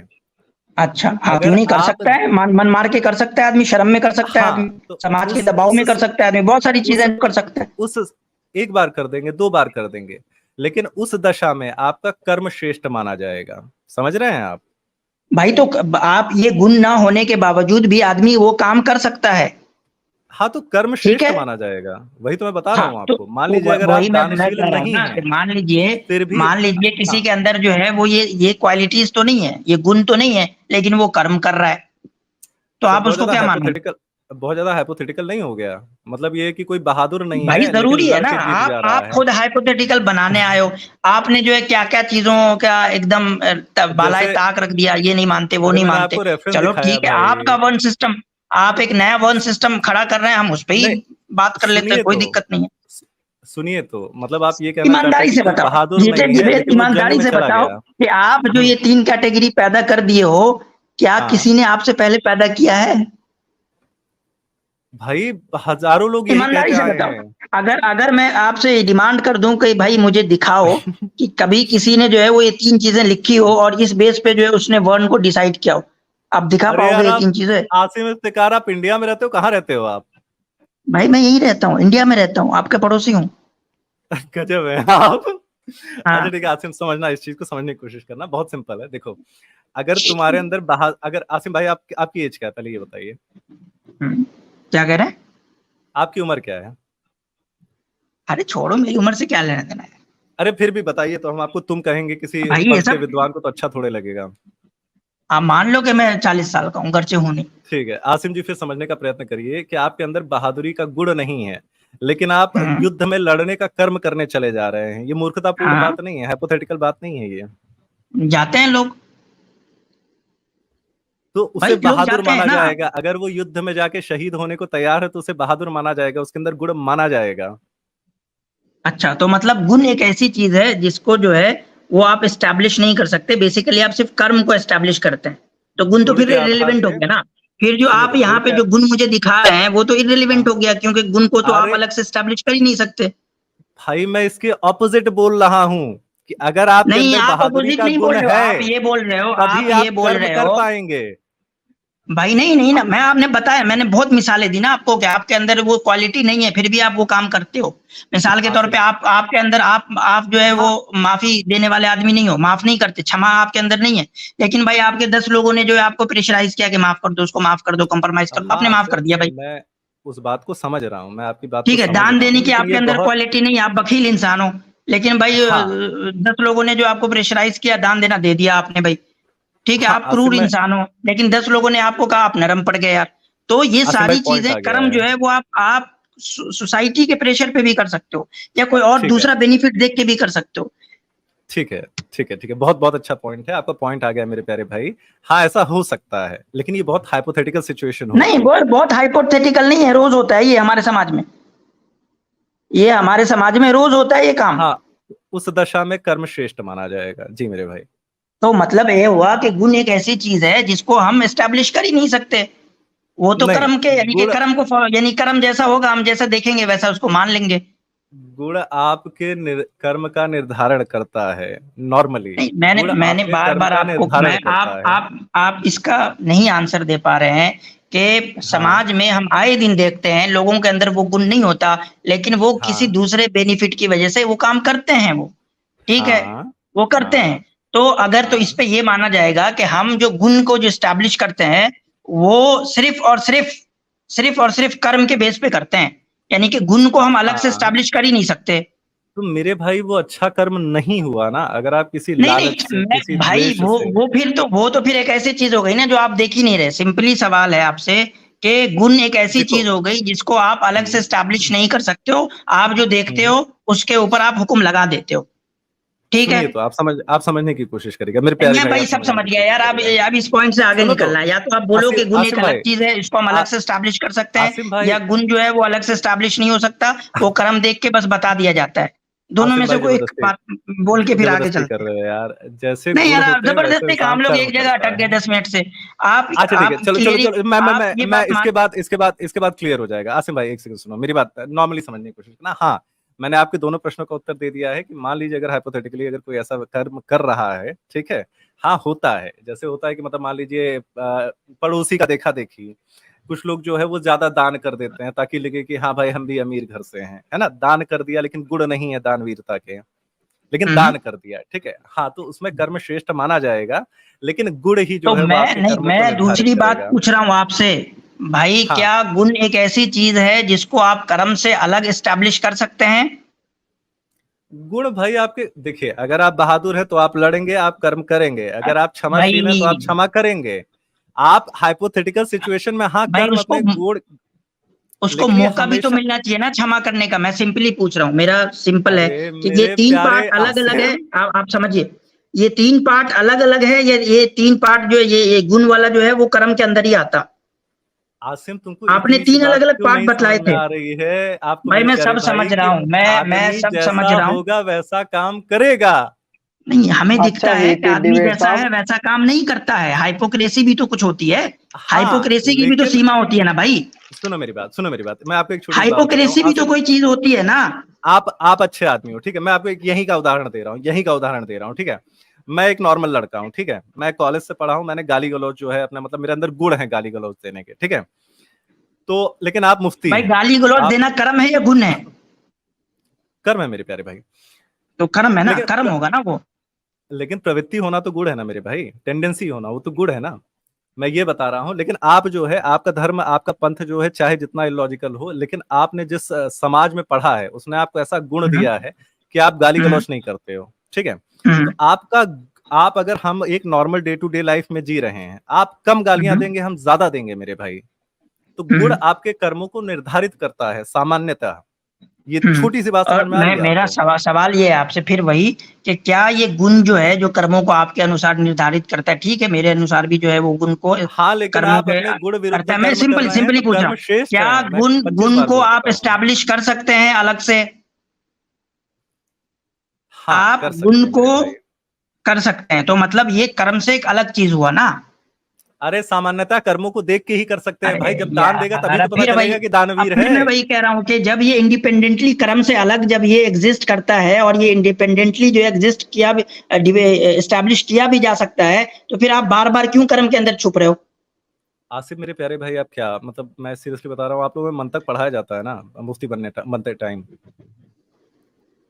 भाई आपको इतनी मोटी सी बात समझ नहीं आ रही कि जो चीज इंडिपेंडेंटली एस्टैब्लिश किया जा सकता है। बोल रहा हूँ मैं, दोनों बात बोल रहा हूँ, आप जो कहना चाहते हैं मैं वो बात भी बोल रहा हूँ कि गुण जो है वो आपके कर्मों को निर्धारित करते हैं, लेकिन अगर गुण के विरुद्ध भी कर्म किया जाए तो कर्म श्रेष्ठ है, मैं बोल रहा हूँ। तो मतलब वही हो गया ना कि ये जो गुण जो बताया गया वो इररिलेवेंट हो जाता है उस सेंस में, जबकि गुण के विरुद्ध कोई काम। मैं तो उतनी देर से बस यही सुनना चाह रहा हूँ कि आप कह दें कि हाँ जब इंसान काम करता है। एक मिनट डिबेट साहब, मेरा सारा पॉइंट यहीं से शुरू हुआ था कि मैंने कहा आपको कि जब इंसान अंदर से कैसा भी हो, जाहिर से वो ठीक ठाक काम करने लगे, तो ये जो गुण वाली बात है वो इररिलेवेंट हो जाती है। अरे मतलब सीधा इररिलेवेंट हो जाती है भाई, आदमी बहादुर है, वो बार-बार जाके दंगे करेगा क्या यार? आपके वर्ड्स हैं ये, आपके वर्ड्स हैं। आप क्या बातें कर रहे हैं आप भाई? अरे यार, अभी आपने कहा कि कर्म जो है वो ऊपर प्रोसीड करता है, वो प्रोसीड करता है गुण को, अभी आपने कहा ना, तो इररिलेवेंट हो जाता है ना। इररिलेवेंट भाई यार, तुम सीरियसली गुण के बिना, जैसे मान लो आपने 1-2 बार काम कर दिया लेकिन आप दानशील नहीं हैं, तो आप अपने डे टू डे लाइफ में दान नहीं करेंगे, जब वो स्पेसिफिक सिचुएशन बनेगी। अरे भाई, तो अभी आपने कहा ना कि तभी आप दान करेंगे, अगर आप गुण विरुद्ध कर रहे हैं तो। इतनी सी बात नहीं समझ में आ रही यार आपको? नहीं, मैं आपको इतनी सी बात समझ नहीं आ रही, मैं सिंपली आपसे पूछ रहा हूँ कि जब आपने कह दिया कि कर्म जो है वो सुपरसीड करता है गुण को, तो गुण का जो यानी कि एवोल्यूशन होगा उसको बेसिकली जो है वो सिर्फ कर्म के बेस पे होगा। हाँ मेरे प्यारे भाई, देखो ध्यान से। आसिम एक सेकंड मुझे बोलने दो, लगातार बोलने दो, मुझे समझ में नहीं आ रहा, क्यों नहीं समझ में आ रहा आपको? भाई कितना लगातार बोल रहे हैं यार, इतनी देर से तो बोले जा रहे हो यार, आपको इतना सारा कंफ्यूजन। पता हूँ ये हीटेड डिबेट भाई, आपको कंफ्यूजन क्यों हो रहा है? इसलिए कंफ्यूजन हो रहा है कि ये सब कुछ आपने यहाँ पे आके गढ़ा है। मुझे बिल्कुल कंफ्यूजन नहीं है। आप बताओ, आपने एक नया वर्ण सिस्टम गढ़ा। नहीं, मैं बता रहा हूँ, आपने एक नया वर्ण सिस्टम गढ़ा। सामने है गुण व्यवस्था। हाँ, आपने गढ़ा, आपने गढ़ा जनाब। क्या ये महाभारत मैंने गढ़ी है? हाँ, मैं नहीं, ये भारत नहीं है, आपने एक नया वर्ण सिस्टम गढ़ा। कौन सा नया वर्ण सिस्टम? जो 3 चीजों पे आधारित है, गुण पे, शिक्षा पे और क्या कहते हैं क्या था भाई वो लास्ट वाला? कर्म पे, कर्म पे। ठीक है, गुण, शिक्षा और कर्म। ये जो शिक्षा वाली बात आपने लाई है बीच में, कर्म विभागशा आप दिखा सकते हैं मुझे? आप मुझे कहीं पे दिखा सकते हैं कि शिक्षा के बेस पे जो है वो गुण आधार? शिक्षा गई ऐसी की तैसी में, ठीक है, छोड़ो शिक्षा, छोड़ो ऐसी की तैसी से भाई, आपके हिसाब से तो ज्यादा गुस्सा ना करें भाई, गुस्सा आपका नाम हीटेड जरूर है, पर ज्यादा आप गर्म ना होए। हीटेड डिबेट जरूर है आपका नाम, लेकिन आप ज्यादा गुस्से में ना आए, थोड़ा ठंड रखे। आपने जो पूरे वर्ण सिस्टम की एक नई व्याख्या जो आपने कर दी भाई। गीता में लिखा है चतुर्वर्णम मया शिष्टम गुण कर्म विभागशा, गीता में लिखा है, मैंने नहीं गढ़ा यार। अब क्या लिखा है बताएं थोड़ा? शिक्षा लिखा है वहां, चतुर्वर्णम मया शिष्टम, मैंने अपनी माया से चारों वर्णों का निर्माण किया है गुण और कर्म के आधार पे, मेरे प्यारे भाई। ठीक है, तो इसमें जो आपने एक तीसरा जो एलिमेंट घुसाया शिक्षा, ठीक है, वही तो मैं आपको इतनी देर से गुरुकुल के आधार पे बनता है, उपनयन के आधार पे बनता है, मैं वही तो आपको समझा रहा हूँ, लेता है। मैं डिबेट साहब, वही तो मैं आपको इतनी देर से समझा रहा हूँ। आपने एक नई व्याख्या जो है वर्ण की जो है वो गढ़ ली कि भाई वर्ण कैसे डिसाइड होता है, 3 चीजों के बेस पे। वो 3 चीजें क्या है? वो 3 चीजें क्या है? एक कर्म है, एक गुण है और एक शिक्षा है। भाई ये शिक्षा वाली बात कहाँ से लाए हो? थोड़ा दिखाओगे कोई रेफरेंस वगैरह? शिक्षा गई अभी मनुस्मृति के अंदर, छोड़ो उसको, छोड़ो। क्यों भाई, क्यों जाएगी मनुस्मृति के अंदर भाई? दिखाओ। अरे डिबेट भाई, मनुस्मृति तो सुरेंद्र कुमार शर्मा जी ने बदल दी वहां से कहाँ गई? अच्छा ठीक है, सुनो, चलो अभी गुण और कर्म वाला आपका जो कंफ्यूजन था उस पे आ जाओ, ठीक है? आपको इतनी सुनो मेरी बात। आसिम सुनो, एक सेकंड भाई, सिंपली क्वेश्चन है कि वर्ण, अब फिर से हम चलते हैं, ठीक है, बहुत सिंपल करके चलते हैं, बहुत आराम से। वर्ण जो है वो किस आधार पे? हीटेड डिबेट है, सिंपल क्वेश्चन है। वर्ण जो है वो कैसे आधारित होता है, निर्धारित होता है? किन चीजों पे वर्ण आधारित है? सिंपल। मेरे प्यारे भाई, आधा मिनट देना मेरे को, बस आधा मिनट देना। हम लोगों ने बहुत आज का आप आंसर करिए कि वर्ण जो है वो किसी का कैसे निर्धारित होता है? सिंपल। आधा मिनट, हम लोग पूरी वो डिबेट से होके बहुत मेहनत से आपको मैंने समझाया है, आपको वैसे भी नहीं समझ में आता है, फिर उसको पीछे मत जाइए, जहाँ पे आप फंसे थे मैं वहीं एग्जैक्टली वहीं से बता दे रहा हूँ। मेरे प्यारे भाई ध्यान से समझना, ठीक है? मैंने कहा कि गुण आपके कर्मों को निर्धारित करता है, आपको इतनी सी बात नहीं समझ में आई थी। आपने कहा कि लोग ऐसे भी कर्म करते हैं जो उनके गुण के विरुद्ध होते हैं, बिल्कुल सही बात। गलत कही थी मैंने गलत कही थी ये बात? नहीं, मैं कह रहा हूँ सही कहते हैं, लेकिन ध्यान से समझना इस बात को मेरे प्यारे। तो सही मैंने भाई, भाई मैंने तो आपको आपके बताया था कि आप जो बात कह रहे हो कि निर्धारित करता है, ठीक है, वो बात सही है, लेकिन जरूरी नहीं है कि आपके कर्म हमेशा जो है वो आपके गुण का ही जो है वो मैनिफेस्टेशन हो, जरूरी नहीं है। वहाँ हाइपोक्रेसी भी कोई चीज होती है, वही मैं आपको समझाना चाह रहा था कि आप इसको एक, हाँ आसिम वहां तक दोनों इतना आपने भी मान लिया, इतना भी आपने मान लिया कि हाइपोक्रेसी की भी सीमा होती है, मान लिया आपने इसको। आसिम 1 मिनट पूरा होने दो यार प्लीज, 2 मिनट समझो, आप जानबूझ के आप बोलो, मेरे इस बात से आप एग्री करते हो कि नहीं कि हाइपोक्रेसी की भी एक सीमा होती है, हाइपोक्रेसी भी एग्जिस्ट करता है? डू यू एग्री और नॉट? सीमा ये होती है कि भाई आप 1 मिनट भी नहीं बोलने दे रहे यार, सुनो मेरी बात। भाई मैं तो यार, आप मेरे से चल ही नहीं पा रहे हो यार, आप इधर जा रहे हो उधर जा रहे हो। सिंपल, मेरे पास बहुत छोटे छोटे क्वेश्चन है, कितने डिबेट साहब, कितने छोटे से क्वेश्चन है कि ठीक है, गुण जो है यानी इंसान के अंदर जो क्वालिटी होती है उसका मैनिफेस्टेशन होता है। पीछे नहीं जाओ, बहुत मेहनत से यहाँ तक मैं आपको समझा पाया हूं। मैं पीछे नहीं जा रहा, मेरा सिंपल क्वेश्चन है कि आप ये बताओ हाइपोक्रेसी होती भी नहीं, और हम इस कंक्लूजन पे पहुंचेंगे। 6 मिनट हमारे पास, 2:25 में हम खत्म करेंगे, ठीक है? आज से मेरे भाई 30 मिनट दो, 30 सेकंड दोगे खाली आप, ठीक है मेरे प्यारे? दे रहा हूँ, बिल्कुल दे रहा हूं। बहुत अच्छे हो आप। सुनो, मैं कह रहा हूँ कि आपने कहा कि हाँ गुण विरुद्ध भी कर्म किए जा सकते हैं, बिल्कुल सही कहा। उसके लिए हम दोनों ने एक उदाहरण दिया, उस पर एग्री भी किया कि लोग अपने पड़ोसी के चक्कर में सुनिए तो लोग अपने पड़ोसी के चक्कर में भी जो है दान करते हैं, लेकिन उनका गुण नहीं है। तो मेरे भाई, लेकिन प्रॉब्लम ये आती है कि जब वो हाइपोथेटिकल सिचुएशन बनेगा तभी वो अपने गुण विरुद्ध कार्य करेगा, वरना सामान्यता अपने गुण के आधार पे ही कर्म करता है व्यक्ति। भाई वो हाइपोथेटिकल सिचुएशन रोज बनती है, आपको नहीं समझ वो हाइपोथेटिकल सिचुएशन ना रोज आपकी जिंदगी में बनती है। चलें, शायद लग रहा है अभी भी बनी हुई है वो हाइपोथेटिकल सिचुएशन। सुनो तो मैं ये कह रहा हूँ कि आपका गुण नहीं है, ठीक है, आपका गुण नहीं है, गाली दे रहे थे, लेकिन रोज आप गालियां देते फिरते हो क्या? आपकी प्रवृत्ति नहीं है गालियां देने की, आपके गुण प्रवृत्ति और संस्कार नहीं है गालियां देने के, लेकिन आप गालियां देते फिरते हो क्या? आप अपने गुण विरुद्ध कार्य करते हो क्या? आप कह रहे हो रोज अपने गुण के, मतलब फिर से आप ये स्टेटमेंट दे रहे हैं, आप फिर से स्टेटमेंट दे रहे हैं कि लोग गुण विरुद्ध काम नहीं करते, आप फिर से ये स्टेटमेंट दे रहे हैं। गुण जब हाइपोथेटिकल सिचुएशन यार, जब तो आप भाई, जब आप एग्री हो गए, जब आप एग्री हो गए कि हाँ लोग गुण विरुद्ध भी काम करते हैं तो अब आगे अच्छा, बढ़ते हैं ना, आसिम, फिर से उसको आसिम लपेटने की क्या सुनो, जरूरत है? नहीं आसिम, वही तो आपको नहीं समझ में आ रहा। जब वो हाइपोथेटिकल सर्टेन सिचुएशन बनेगी तभी आप गुण विरुद्ध कार्य करेंगे। अरे जैसे भाई आपका कुछ गुण भी नहीं है फैक्ट करो, हम गालियां उस पे देना, जा ही नहीं रहे लेकिन यार। आप गालियां भाई देते हो क्या? करते आप हैं गालियां लोग, देते हो सिंपली क्या? आप एग्री करते हो या नहीं करते हो कि लोग गुण सुनो, विरुद्ध काम भी करते हैं, एग्री है नहीं? आपके अंदर जो है ठरक वाला गुण नहीं है। आप ठरकियों हाँ। वाला काम करते हो कभी? आपने किया है? भाई कौन आदमी अपनी बुराई करता है? बोल मैं अपनी बुराई यहाँ पे बैठ के करूं? अगर मैंने किया भी होगा तो बताऊंगा क्या? हद आदमी हो यार तुम, आप मतलब कह रहे हो नहीं, हद आदमी हो यार, रेगुलर इंसान बेसिस पे अपनी बुराई करते हैं, मतलब करता है, आप करते हैं ठरकियों वाले मतलब हद काम। आदमी है। इंसान भी अपनी बुराई अस्सलाम करता है वालेकुम रहमतुल्लाह। आसिम भाई अस्सलाम जी वालेकुम मुफ्ती साहब। खैरियत से हैं आप हजरात? जी अल्हम्दुलिल्लाह। आपने हीटेड डिबेट का टेम्परेचर बहुत बढ़ा दिया है गुज़िश्ता 10 मिनट के अंदर अंदर। मुफ्ती साहब स्वागत है आपका, कैसे हैं आप? क्या हाल चाल है? टेम्परेचर कूल बढ़िया, डाउन करके बात होनी चाहिए। अरे जी मुफ्ती साहब बिल्कुल। आप खुद बताना, ठीक है? सुनो, ये भाई साहब कह रहे हैं कि आप अपने गुण के विरुद्ध काम करते हैं, ये नॉर्मल चीज है।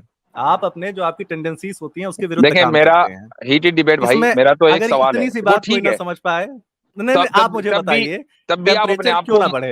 तब भी आप माइक्रोवेव में न रखें, अपने को बाहर ही रहें, ठीक है? अरे नहीं नहीं, तो आप मुझे बताइए, ये सही है? और इस बात को लेके देखें, परस्यू करना, असल जो ये हमारा सवाल है ना, जो मेरा हाँ सवाल है, मुझे नहीं पता कि वो अभी क्या गुफ्तगू चल रही है, इतनी तू में पूरी बात समझ में भी नहीं आई। असल जो मैं बात, बताता नहीं हूँ, नहीं, रुक एक जाइए सेकंड रुक रुक जाइए रुक जाइए। जाइए रुक जाइए। असल बात जो आसिम भाई ने शुरू से कहना चाह रहे थे, मैं आधे घंटे से कोई तकरीबन सुन रहा हूँ, वो ये कि जी ये जो आपके यहाँ आपने जो एक इंफीरियर बना ली एक क्लास, अब चाहे वो आप कर्म की बुनियाद पर करें या उसकी शिक्षा और तालीम या स्किल्स की बुनियाद पर करें, ये दर्जा बंदी ये जो है कि एक इंफीरियर है और दूसरा सुपीरियर, ये बुनियादी तौर पर गलत है। एक इनका ऑब्जेक्शन ये था। दूसरा मैं इजाफा करता हूं, वो ये है कि आप इस जन्म में हैं, अगले जन्म में आपका वर्ण आपके कर्म की बुनियाद पर तय होगा या आपके गुण की बुनियाद पर तय होगा या आपकी शिक्षा की बुनियाद पर तय होगा। जी, आपको कुल मिलेगा, आपको आपके कर्मों के आधार पे वर्ण नहीं मिलेगा। वर्ण आपको कर्मों और गुण के आधार पे मिलेगा। तो यानी अगले जन्म में आप ब्राह्मण अगर पैदा हुए तो वो पैदा नहीं होंगे, बल्कि आप एक आम इंसान पैदा होंगे और उसके बाद फिर आप जाके ब्राह्मण बनेंगे, जो भी बनना है आपको। मैं वेद का नहीं दूंगा, क्योंकि वेद करूंगा तो फिर मेरे लिए बहुत इजी हो जाएगा। मैं आपको स्मृतियों से दे सकता हूँ। जन्मना जायते शूद्र, जिसने ज्ञान नहीं प्राप्त किया वो शूद्र है। जन्म तो से हर सब आदमी शूद्र तो होते हर हैं, आदमी वैदिक बाय परंपरा डिफॉल्ट में। शूद्र पैदा इसमें होता है। इसमें हाँ, इसमें सवाल एक ये भी है कि तमाम इंसान किस कैटेगरी में पैदा होता है? राइट, तो हर आदमी बाय डिफॉल्ट शूद्र पैदा हुआ। जी, वैदिक वर्ण व्यवस्था में तो हाँ, जब तक आपने अपना शिक्षा दीक्षा नहीं और ली है। शूद्र जो है वो इन्फिनिटी है ना? यानी तो शूद्र वो है जिसके वो अंदर जो है वो यानी कि एग्जैक्टली सत्य नहीं हो, जिसके अंदर जो है वो जी गुस्से पे काबू नहीं हो, जी ये सब है जी ना शूद्र आपके जी। नजदीक? तो हर जी बच्चा जो है एग्जैक्टली उसके अंदर गुस्से पर काबू नहीं है, हर बच्चा मुतकब्बिर है, हर बच्चा झूठा एरोगेंट है। है, नहीं नहीं नहीं नहीं हर नहीं, बच्चा समझने झूठा की है। कोशिश, भाई शूद्र पैदा सुनिए हुआ है ना। और वेद में मेरे कहा प्यारे है हर भाई, बच्चा अनाड़ी गंदा है, फंस गए यार। वो अनाड़ी भी है। क्या नाम क्या है, हुआ शूद्र जो है डिबेट अनाड़ी में? है। सुनिए तो और सुनिए और तो सुनिए और और बच्चा किसी ब्राह्मण को छू भी नहीं सकता। हाँ शूद्र सही बात है, ये भी बृहद मसला है। अरणायक में कहा है, बृहद तो अरणायक में कहा गया है, उपनिषद है, शंकराचार्य जी ने भाष्य किया है शायद उनका, अगर मैं गलत नहीं, कहा गया है कि अगर कोई औरत जो है मेंसेस से पाक होके निकले तो नहाए, उसके बाद उसको कोई भी शूद्र पुरुष या स्त्री ना छुए। दिखा दीजिए। जी बृहद ये अरणायक कमेंट आया हीटेड डिबेट साहब, ये आपके लिए कमेंट आया है। ये तो क्रिश्चियनिटी हो गई, every child is born with sin. जी बृहदारण्यक उपनिषद का रेफरेंस बता दीजिए, खोल के दिखाइए। तो नहीं अभी अरे जाना नहीं, भैया इस पे सवाल 4 है दिन से सिर्फ। उसी काम पे नहीं कर रहा हूँ, चलिए आप, मैं दिखा दूंगा, मैं हीटेड दिखा डिबेट दूंगा साहब पक्का। जाना नहीं, टॉपिक इधर उधर नहीं, टॉपिक जी इधर उधर नहीं, बस सिंपली है मैं कि टॉपिक डेविएट नहीं कर रहा हूँ, मैं मुफ्ती साहब से बात करना चाहता हूँ, अगर आप लोग हाँ। नहीं आपकी असल डिबेट चल रही है आसिम भाई से, हम तो वैसे ही आ नहीं गए नहीं नहीं, अरे सुनने के सर लिए। आप प्रश्न उठाए तो उत्तर भी तो लेके जाएंगे हम। हाँ, तो वो प्रश्न उठा दिया, वो आसिम भाई भी उसमें साथ में है, तो वो आप चाहे मुझे दें चाहे आसिम भाई को दें, एक ही बात है। सिंपल सी बात है। आप खुद ही मान रहे हैं कि हर बच्चा शूद्र पैदा होता है, और शूद्र को माने आपने बयान कर दिए कौन है कि शूद्र किसे कहते हैं। तो आप ये कह रहे हैं कि हर बच्चा जो है वो इन्हीं गुणों के साथ पैदा होता है जो खराब गुण है, आप ये मान के चल रहे हैं। भैया मेरे, वही मैंने अभी इनको क्लियर करने का प्रयत्न किया था। इंसान गुण, विद्या और कर्म के आधार पर शूद्र होता है, वहां पे उपनयन के उपलक्ष्य में बात किया जा रहा है, तो विद्या के सिंपली आधार पे हीटेड बात डिबेट किया जा साहब, रहा अभी है। आपने कहा कि हर बच्चा शूद्र पैदा होता है। जी, तो जब शूद्र पैदा होगा तो गोया शूद्र तो आपने डिसाइड ही किया है गुण और कर्म के आधार पे, तो गोया के वो गुण और कर्म उसके अंदर है, तभी तो वो शूद्र है ना।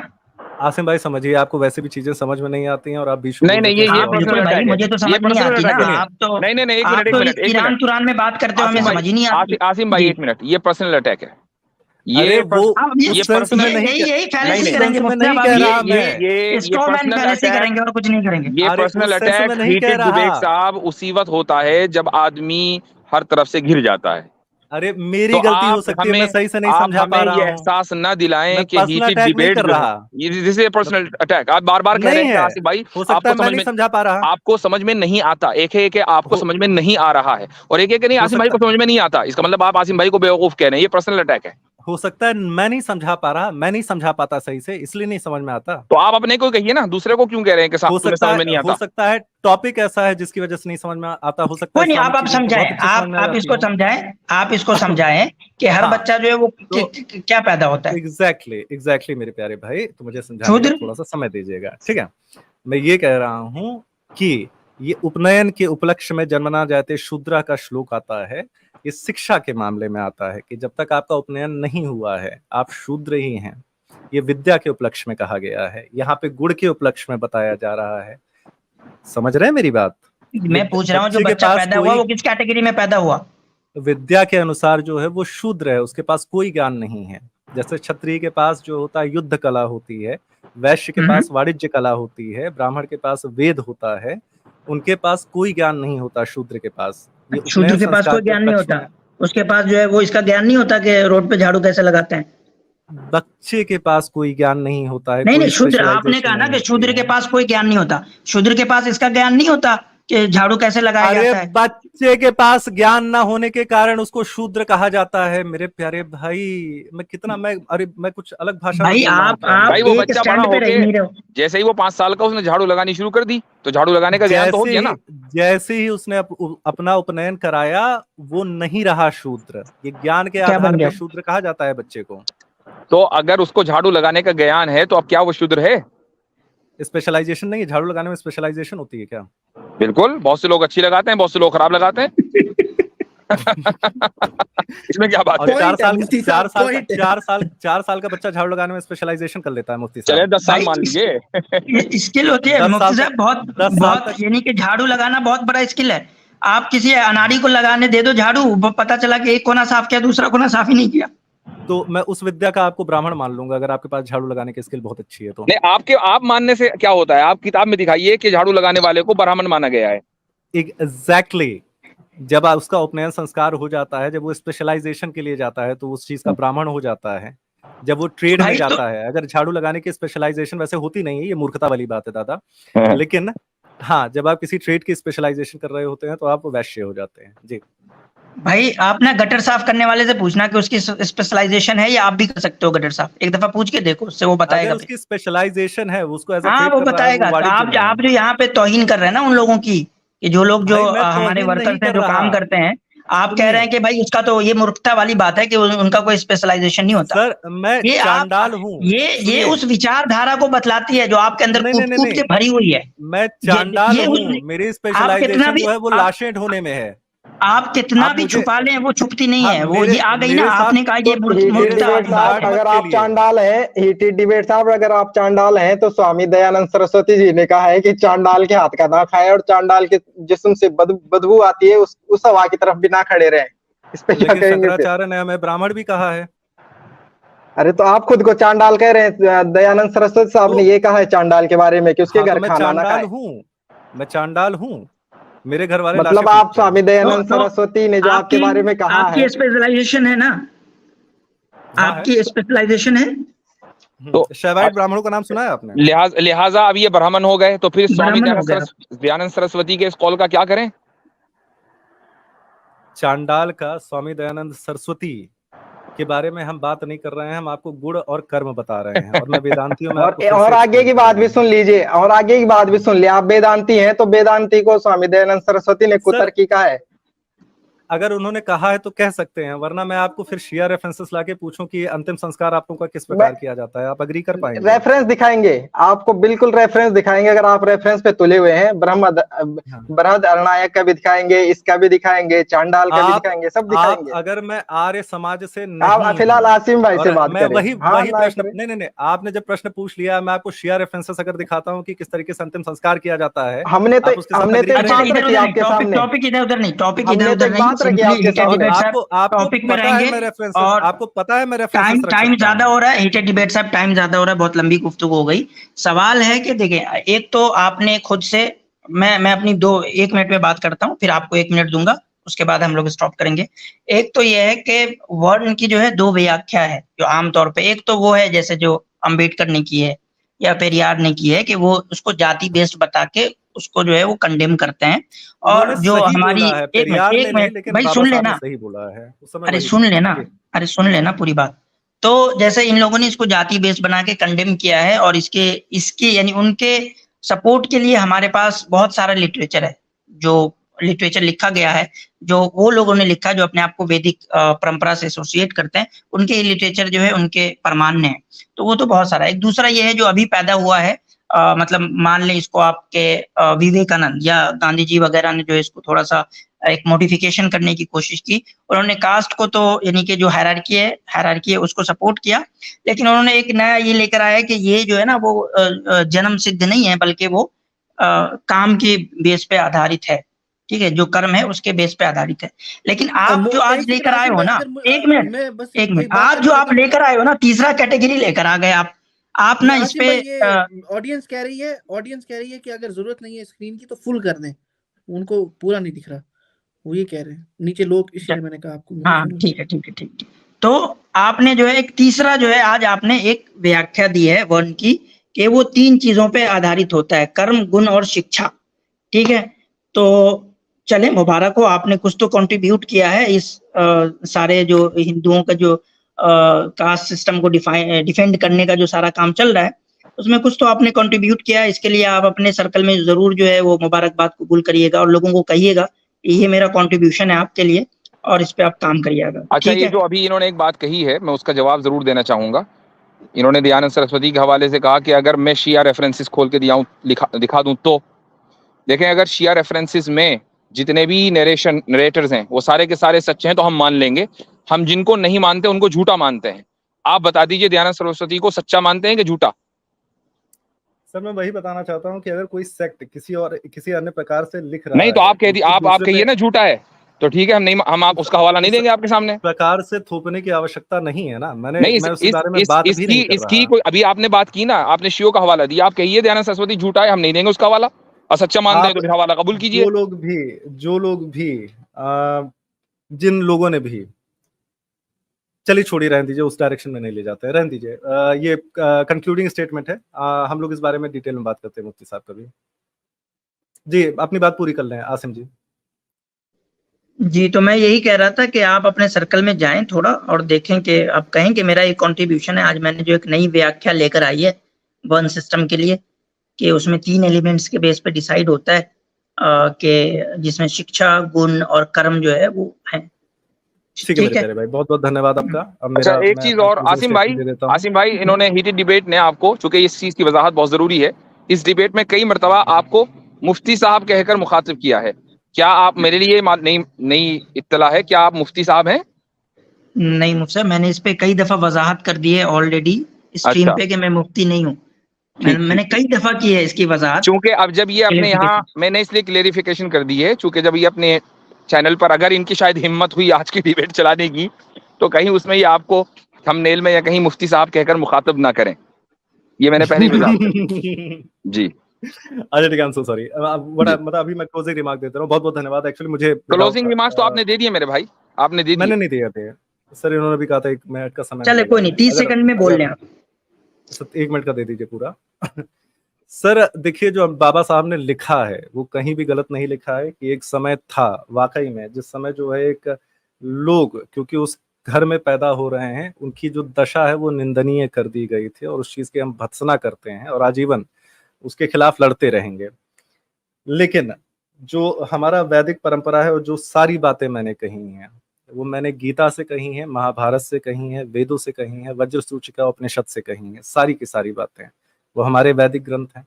आप अगर हिस्ट्री के बारे में थोड़ा भी जानते हैं तो कोई भी, आप अंग्रेज हिस्टोरियन हो जो तुले रहते हैं कास्ट सिस्टम दिखाने में, उनका भी यही कहना होता है कि वैदिक टाइम में वर्ण व्यवस्था जो है वो रिजिड नहीं हुआ करती थी, और हम वैदिक व्यवस्था अपने धर्म को वेदों के आधार पे ही मानते हैं मेरे प्यारे भाई।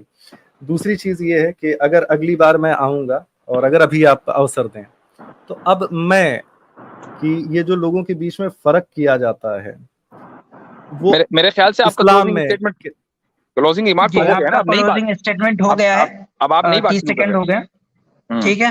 चले बहुत बहुत आपका अगर आपको अच्छा नहीं बात करनी है तो इस पर हो जाए कि स्वामी दयानंद सरस्वती सच्चा था कि झूठा, इस पर बात कर ले सर। ऐसे शब्दों को ठीक है, हीटेड डिबेट सर, आप आए और आपने जो अपना एक कंक्लूजिंग रिमार्क्स दिया है कि ये सारी चीजें हुई है, वही मैं आपको समझा रहा था कि ये 2000 साल में हुई है। बड़ी अच्छी लगी, खुशी हुई कि आपने जो एक कम से कम 2000 साल मैंने नहीं कहा है, आप मेरी बात को स्ट्रॉ मैन कर रहे हैं सर। भीमराव अंबेडकर साहब ने जो कुछ लिखा आपने उसको इंडोर्स किया, और जाके देख रहे उन्होंने कितने हजार साल की बात की है। तो भीमराव अंबेडकर साहब की जो इस जद्दोजहद है, जो कि हालांकि सोशल है, मेटाफिजिकल, उनको थोड़ा काम करना चाहिए था इस पे, ये उनकी कमी रह गई कि उन्होंने इसको स्पिरिचुअलिटी के बेस पे काम नहीं किया। ठीक है, बहुत स्टेटमेंट दे रहे हैं आप, चलिए बाय बाय कहते हैं एक दूसरे को। ठीक है, बाय बाय, चले, ठीक है, बहुत शुक्रिया। नमस्ते नमस्ते सर। वैसे आप क्या हैं? अच्छा अतर भाई, आप देखें जरा उधर स्ट्रीम में चल रही है, धुनाई दिखाई जा रही है? चल रही थी, अभी तक चल रही थी। ये मुफ्ती साहब, ये लोग क्या कर रहे हैं कि इनके पास कंटेंट नहीं है। आसिम भाई, हाँ, ब्रह्म रक्षक को उन्होंने ब्रह्मास्त्र बना के भेजा। ब्रह्मास्त्र बना के भेजा। किधर चल रही थी स्ट्रीम, नहीं ब्रह्म राक्षस को। ये समीर अचारी के पास, मुफ्ती साहब। हाँ, समीर ने स्ट्रीम चलाई और एक एक करके यहाँ आए सारे। पहले समीर आया, फिर अली आया, फिर अपोस्टेट इमाम आया, फिर ब्रह्म राक्षस साहब ब्रह्मास्त्र के रूप में आए, ब्रह्मास्त्र के रूप में। अच्छा अच्छा अच्छा। आज जो इन लोगों ने सोचा कि आसिम जो है वो बहुत सॉफ्ट स्पोकन है, चलो इसको टारगेट करते हैं, सब लोग आ गए यहाँ। आज मेरे ख्याल से आपने दिखा दिया कि कौन सॉफ्ट स्पोकन भी बाज मरता बड़ा खतरनाक होता है। नहीं मुफ्ती साहब, आप यकीन नहीं करेंगे कि जो इनके पहले तो समीर आया, वो तो कुछ चंद मिनट तक रहा, जब उसका वो सारा बांडा फूट गया, वो निकल गया। लेकिन जब यहाँ पे दूसरा आया ना, वो अली शाह, आप यकीन नहीं करेंगे कि वो आया कैसे। उसने बदतमीजी की थी स्टार्टिंग से, जैसे हमने उसके घर से कुछ उठा के ले लिया हो, ऐसे वो चिल्ला रहा था जैसे उसके पीछे कोई कुत्ता भाग रहा है। जैसे हजरत हमने उनकी सुपर चैट छीन ली हो। हाँ, नहीं, मेरा एतराज इस पर यह है कि आपने समीर को लिया क्यों? मैं इस पे कंफर्म कर रहा था बहुत सारे लोगों से कि उसने जो ब्लास्फेमी की, तो इतना कंफर्म हुआ कि उसने ब्लास्फेमी की। मैंने उसको ऊपर लेके बोला कि भाई बात नहीं होगी, ब्लास्फेमी को पहले तुम इंडोर्स कर रहे हो, तो वो इंडोर्स करने लगा, फिर भगा दिया हमने उनको। उससे बात नहीं हुई फिर आगे, क्योंकि उसने जो है वो अपने ब्लास्फेमी वाले इसको क्लियर ही नहीं। हमारी पॉलिसी तो ये है कि हम ऐसे लोगों को कभी नहीं ले सकते, और उसने न सिर्फ ये कि खुदा की जात और आप सल्लल्लाहु अलैहि वसल्लम की शान में, बल्कि आज ही अभी किसी ने वीडियो फॉरवर्ड की तो उसने तो फिलॉसफी की भी ब्लास्फेमी कर रखी है। भाई अब वही हम उसे कह रहे थे, एक आदमी अगर फिलॉसफी की ब्लास्फेमी कर दे तो बताइए कैसे बात होगी उससे। वो कह रहा था मैं माइक सेट कर लूं, हमने कहा ऐसा मत कह कि माइक सेट कर ले, बल्कि ऐसा कहे कि मैं अपने ईश्वर को सेट कर लूं, क्योंकि माइक भी डिवाइस और जिस पे सेट कर रहा है वो भी डिवाइस। तो ये लोग क्या कर रहे हैं कि हमारी पूरी स्ट्रीम को लाइव चला रहे हैं, वहाँ उनके पास अपना कोई कंटेंट नहीं है, तो हमारी लाइव स्ट्रीम को लाइव चला रहे हैं। हालांकि मैंने मना किया कि मुफ्ती साहब के भाई मेरी रीच ज्यादा नहीं है। मैं तो कहता हूँ अच्छा है। मैंने उनको मना किया कि भाई तुम लोग चला के जो है अपना नुकसान कर रहे हो। देखो मेरे जो ऑडियंस है वो कम है, मैं बहुत सिलेक्टिव ऑडियंस के लिए काम करता हूँ, और मेरी रीच भी ज्यादा नहीं है।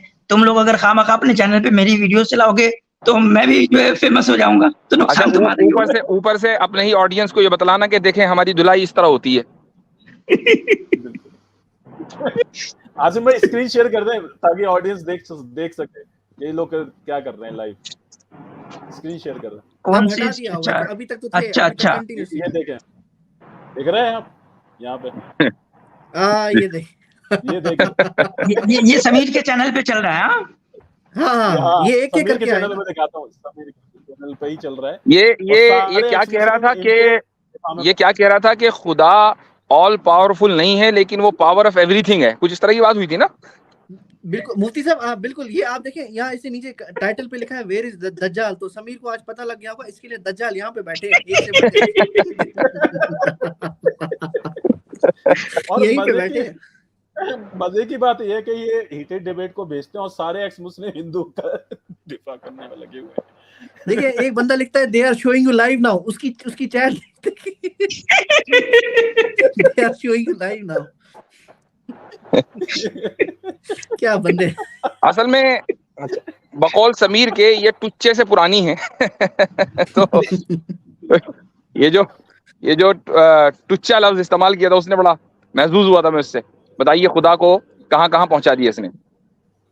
नहीं मुफ्ती साहब क्या बात करते हैं, तुच्छ प्राणी बोल दिया, इससे बड़ी कोई स्टेटमेंट है? तुच्छ प्राणी, हाँ तुच्छ प्राणी, खुदा का एक तुच्छ प्राणी हो सकता है, कीड़ा मकोड़ा हो सकता है, टेबल हो सकता है, और क्या बोल रहा था, टेबल हो सकता है, डिवाइस हो सकता है, कुछ भी हो सकता है, जानवर हो सकता है, कुछ भी हो सकता है। असल में ये भी हो सकता है। नहीं, असल में वजह उसकी ये है कि वो उसने चूंकि गालिबन आर्य समाज का अकीदा इख्तियार किया है तो अच्छा, उनके यहाँ अल्लाह आलम, लेकिन इन लोगों के यहाँ मसला ये है कि वो हर चीज में खुदा मानते हैं। एक आर्य समाजी से मैंने पूछा, मेरी डिबेट हुई कि भाई क्या जो इंसान की जिस्म से गलाजत निकलती है क्या उसमें भी खुदा है? कहना है उसमें भी है। इन्ना लिल्लाहि व इन्ना इलैहि। ये तो ब्लास्फेमी है मुफ्ती साहब, ये तो खुल्लम-खुल्ला ब्लास्फेमी है जी। ये हीटेड डिबेट के उस पे था, हजरत हीटेड डिबेट के चैनल पे, तो ये अद्वैत वेदांत का तो यही मानना है कि कुछ भी नहीं है दुनिया, एक बस हमारा एक सपना ही टाइप का लगा लीजिए, बाकी कुछ नहीं, हर चीज में ब्रह्म है। तो मतलब देखें कि ये लोग ब्लास्फेमी को अलाउ किए हुए हैं और उस पर फख्र भी करते हैं। नहीं वही तो मसला है कि हम मुसलमान जो है ना, मसला क्या हुआ, मैंने अभी वो कमेंट में भी किया था कि वर्ल्ड रिनाउंड मतलब फिलॉसफी जो आगे भी चली बियॉन्ड बाउंड्री, जहां पे वो बनी थी, वो ग्रीक फिलॉसफी है, वो वेस्टर्न फिलॉसफी है जो रिसेंटली हुई, उसको भी पजीराई मिली, और इस्लामिक थॉट है, इस्लामिक फिलॉसफी है जिसको हम इस्लामिक थॉट भी कहते हैं। लेकिन वैदिक फिलॉसफी क्यों कंस्ट्रेंट रहेगी इंडियन सबकॉन्टिनेंट में? क्योंकि इसके पास देने के लिए कुछ नहीं है, ये इसीलिए महदूद रह गई ना, ये एक्सपोर्ट ही नहीं हो पाई। इसकी वजह यही है कि इनकी फिलॉसफी ही एक तो इरेशनल है, दूसरा ये जो है कंसिस्टेंट नहीं है, तीसरा ऑथेंटिक नहीं है, यही चीजें तो हैं। इसीलिए तो ये बाकी फिलॉसफी क्यों बाकी अपनी बाउंड्री से बाहर भी इन्फ्लुएंस कर सकी लोगों को, लेकिन वैदिक फिलॉसफी नहीं कर पाई। फिर उसमें बुद्धिज्म आ गया, उसमें जैनिज्म आ गया, उसमें हिंदुइज्म आ गया, शैविज्म आ गया, जितने भी इज्म हैं ये सब इसीलिए तो फेल हुए। बिल्कुल। अब ये आप इनकंसिस्टेंसी इसको देखें कि अभी जो गुफ्तगू हुई है उसमें शूद्र की दो डेफिनेशन आ गई।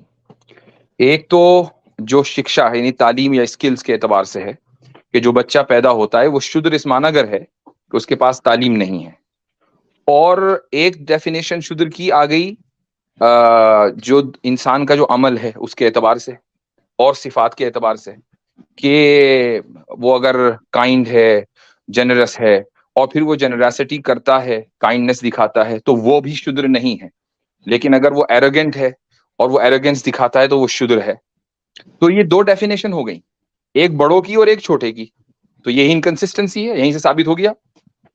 हाँ, बिल्कुल मुझसे इत्तेहाद भाई, मैंने कुछ नीचे शेयर किया है, मैं चाहता हूँ। असल में मुफ्ती साहब प्रॉब्लम यहाँ ये हुई है कि ये बिल्कुल यानी कि जो वर्ण सिस्टम का जो डिफिनेशन पिछले यानी समझे 2000 साल 2500 साल से आ रहा था वही सही था।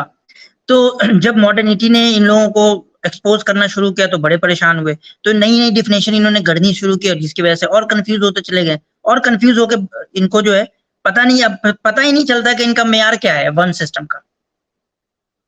आपको पता है मुफ्ती साहब इन्होंने क्या बोला? इन्होंने बोला इतना कहना चाहूंगा ब्रह्मराक्षस आए थे, इन्होंने बोला मुझे बिल्डिंग खड़ी करना, ये कर रहे हैं लोग। हाँ, इन्होंने पता क्या बोला मुफ्ती साहब, ब्रह्मराक्षस साहब ने, हीटेड डिबेट साहब ने, ये बोलते हैं, कहते हैं कि मुझे कोई 2000 साल पुरानी किताब से दिखा दें आप कि ये कास्ट सिस्टम ऐसा था। फिर बोलते हैं हमारे पास कोई किताब ही नहीं, यानी खुद ये एक्सेप्ट कर रहे थे कि हमारे पास कोई पिछली किताब नहीं है, लेकिन फिर जब महाभारत से दिखाया फिर उस चीज को अलग कर दिया। इसीलिए मैं कह रहा था इत्तेहाद भाई से, वो दूसरा मैंने एक वो शेयर किया। आसिम भाई जरा वो जी, दिखा जी। दें एक बार, मैं दिखाता हूँ, मैं ऑडियंस शेयर देखनी कर रहा चाहिए। हूँ। उसमें क्लियर कट उसमें क्लियर कट हाँ, लिखा है कि मैं शेयर नो, अगर कोई बंदा जी। ब्राह्मण बॉर्न हुआ है, वो कुछ भी कर ले, मतलब क्षत्रिय वैश्य जितने भी हैं, ये नहीं बन सकते ब्राह्मण। ये इनका कोर कॉन्सेप्ट है, लेकिन छुपे फिरते हैं, बार बार डिनाइल मोड में जाते हैं, अपनी जो स्क्रिप्चर्स है उसको खत्म कर देंगे, उसको और ग्राउंड लेवल पे डाल वही देंगे, है। लेकिन इस बात को नहीं मानेंगे। आसिम भाई आपसे गुजारिश है थोड़ा सा ये स्क्रीनशॉट शेयर कर दे ताकि ऑडियंस देख सके। मैं एक कमेंट दिखाना चाह रहा हूँ।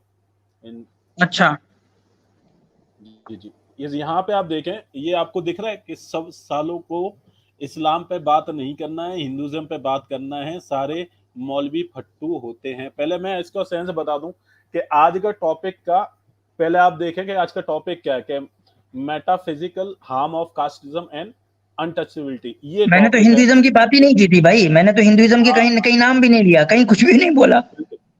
बिल्कुल। और मैं आपको अरे बता रहा इसको हूँ कि दर्द जो हो रहा है भाई अपोस्टेट इमाम को, वो आपको पता ही है ना क्यों दर्द हो रहा है इसको। जी जी जी, मैं हमें जी मालूम है इतिहाद क्यों भाई, दर्द आप हो अपनी रहा है, बात खत्म करें। पैसे का चक्कर है। और ये इतिहाद भाई, openly- अच्छा इसे ये कर रहा है कमेंट, ये ओके, इनको इस्लाम पे बात नहीं करनी, इनको सिर्फ हिंदुइज्म पे बात करनी। इसको भी इसने भी जो गालियां दी थी एडम सीगर को दिखा दी ना, इसलिए इसको ज्यादा मिर्ची लग रही है।